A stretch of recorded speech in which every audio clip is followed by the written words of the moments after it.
Media మిత్రులకు నమస్కారం. ఈరోజు రాష్ట్ర ముఖ్యమంత్రి వర్యులు రేవంత్ రెడ్డి గారు రేపు మిడ్జిల్ మండలంలో కృతజ్ఞతా సభ పెడతా ఉన్నాడు. నిజంగా ఆయనకు ధన్యవాదాలు. అయితే రాజకీయ జన్మనిచ్చినటువంటి జిల్లా, రాజకీయ జన్మ ఇచ్చినటువంటి మండలం మిడ్జిల్ మండలం. ఇప్పుడు ఆ మిడ్జిల్ మండలం 2 మండలాలుగా అయ్యింది. 2 మండలాలు, ఒకటి మిడ్జిల్ మండలం, అందులో భాగంగానే ఊర్కొండ మండలం అయింది. ఏదైతే 2006 సంవత్సరం నాడు జడ్పీటీసీగా మేమందరం, నేను ఆ ప్రాంత బిడ్డగా మేమందరం కలిసి రేవంత్ రెడ్డి గారికి ఇండిపెండెంట్గా గెలిపించినాం. ఆ రోజు గెలిపించడమే కాకుండా ఆయనకు తోడుగా నీడగా అక్కడ ఉన్నటువంటి యువకులు, పార్టీలకు అతీతంగా ఆనాడు పనిచేసినటువంటి వాళ్ళం మేమందరం కూడా ఈరోజు వివిధ రకాలుగా వివిధ పార్టీలో ఒక స్థాయిలో ఉన్నటువంటి వాళ్ళము. దురదృష్టం ఏంటంటే కృతజ్ఞత సభ పెడుతున్నాడు, చాలా సంతోషం. కానీ కృతజ్ఞత సభ పెట్టే ముందు అక్కడ ఉన్నటువంటి యువకులు, రైతులు, ఆ పట్టణ ప్రాంత ఆ గ్రామీణ ప్రాంతాలకు సంబంధించినటువంటి ఆ గ్రామాలు కానీ, తాండాలు కానీ, మిడ్జిల్ మండల పరిధిలో ఉన్నటువంటి ఊర్కొండ మండల పరిధిలో ఉన్నటువంటి గ్రామాలకు ఇప్పటికీ కూడా కనీస సౌకర్యాలు లేవు. రాష్ట్ర ముఖ్యమంత్రిగా మీరు అభివృద్ధి చెందిర్రు. ఏదైతే నీకు రాజకీయ జన్మ పెట్టిందో ఆ మిడ్జిల్ మండలం ఇంకా అభివృద్ధికి ఆమడ దూరంలో ఉంది. అందుకొరకే గౌరవ ముఖ్యమంత్రి గారికి రిక్వెస్ట్ చేస్తూ ఉన్నాం, రేపు మీరు జరగబోయే ఏదైతే కృతజ్ఞత సభ ఉందో ఆ కృతజ్ఞత సభలో మీరు ఆ మండలానికి ప్రత్యేక ప్యాకేజీ ఏమన్నా ఇస్తున్నారా? ఇవ్వకపోతే వెంటనే ఆ మండల పరిధిలో ఉన్నటువంటి అన్ని గ్రామాలకు కనెక్టివిటీ రోడ్డు, అన్ని తాండాలకు కనెక్టివిటీ రోడ్డు, అదేవిధంగా ప్రతి తాండాకు మంచినీరు, ప్రతి గ్రామానికి స్వచ్ఛమైన మంచినీరు, ప్రతి తాండాకి సంబంధించినటువంటి ఏవైతే అండర్ డ్రైనేజ్ మోరీలు కానీ ప్రతి ఒక్కటి కూడా పెట్టమని చెప్పేసి రిక్వెస్ట్ చేయడానికే ఈరోజు ఈ ప్రెస్ మీట్ ద్వారా మిమ్మల్ని తెలియజేస్తా ఉన్నాం.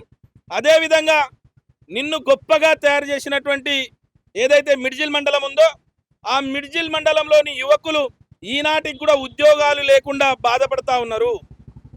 ప్రభుత్వ ఉద్యోగాలు ఏ రకంగా కూడా ఇస్తలేరు. కనీసం అక్కడ పరిశ్రమలు పెట్టి, రేపు మీరు ఆ ప్రాంతానికి వెళ్తున్నారు కాబట్టి కొత్త పరిశ్రమ ఏమైనా పెట్టి అక్కడ ఉన్నటువంటి యువతకు ఉద్యోగాలు ఇవ్వాలని చెప్పేసి విన్నవించుకుంటా ఉన్నాం. అదే రకంగా అక్కడ ఉన్నటువంటి తాండాలకు హెల్త్ సెంటర్లు లేవు. కనీసం డాక్టర్లు పోయి వాళ్ళకు గోలీ బిల్ల, మందు బిల్ల, జ్వరం బిల్లలు ఇచ్చే పరిస్థితి లేదు. కాబట్టి అక్కడ ఉన్నటువంటి తాండాలకు కానీ గ్రామీణ ప్రాంతాలకు కానీ కనీసం ఒక డాక్టర్లను మీరు అపాయింట్ చేయండి.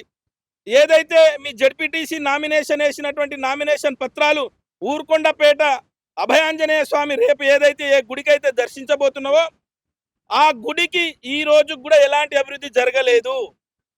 ఆ గుడిని ఏదైతే అభయాంజనేయ స్వామి గుడి ఉందో ఆ గుడిని బ్రహ్మాండంగా తీర్చిదిద్దడానికి మీరు ముఖ్యమంత్రి స్థాయిలో ఆ గుడికి ఓ 50 కోట్ల రూపాయలు మంజూరు చేయమని చెప్పేసి రిక్వెస్ట్ చేస్తా ఉన్నా. ఆ ప్రాంత బిడ్డగా ఆనాడు నీతో కలిసి అడుగులో అడిగేసినాం. ఆ రోజు కష్టాలు, సుఖాలు, ఇబ్బందులన్నీ కూడా మేము చూసినటువంటి వాళ్ళం.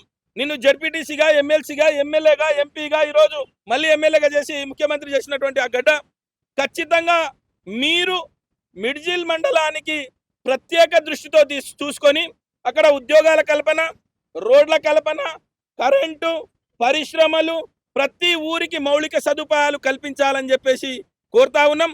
ఇది కూడా మీ మాటలు ఎట్లా అంటే గతంలో రైతు బంధులాగా కాకుండా, రైతు రుణమాఫీలాగా కాకుండా అక్కడ ఉండేటువంటి అభయాంజనేయ స్వామికి గతంలో ఆ దేవుళ్ళను తిట్టి ఆ దేవుళ్ళని అందరి మీద ఒట్లేసి ఏదో రకంగా అయితే మోసం చేసినావో ఆ మిడ్జిల్ మండల ప్రాంత ప్రజలకు మోసం చేయకుండా అభయాంజనేయ స్వామికి కూడా ఆ గుడి అభివృద్ధి కొరకు మీరు పాటుపడాలని, రేపు మీరు ఆత్మీయులతో కలిసి ఏదైతే చేయబోతున్నటువంటి ఈ కార్యక్రమాన్ని నీ ఎంట నడిచినటువంటి ఆత్మీయులకు కూడా మీరు ఖచ్చితంగా వాళ్ళకు కూడా మీ దిశ వైపుకు తీసుకుపోవాలని చెప్పేసి మేము రిక్వెస్ట్ చేస్తా ఉన్నాం.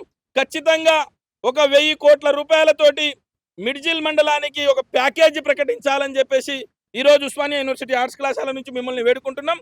ఖచ్చితంగా ఏదైతే ఎన్నికల వాగ్దానాలు లాగా కాకుండా ఆ ప్రాంతం నిన్ను ముఖ్యమంత్రి వరకు తీసుకుపోయే వరకు నీ ఎంట ఉంది కాబట్టి ఆ ప్రాంతానికి నీతిగా, నిజాయితీగా ఈరోజు అక్కడ పడుతున్నటువంటి యువకులు బాధపడుతున్న రైతులు కానీ, మహిళలు కానీ, దళితులు కానీ, ఎస్సీలు కానీ, ఎస్టీలు కానీ, బీసీలు కానీ ఈరోజు ఆ రోజు నేను ఎంట ఉండి గెలిపించినటువంటి వాళ్లకు అభివృద్ధి పథంలో ముందుకు తీసుకుపోమని మాత్రమే మిమ్మల్ని కోరుతా ఉన్నాం.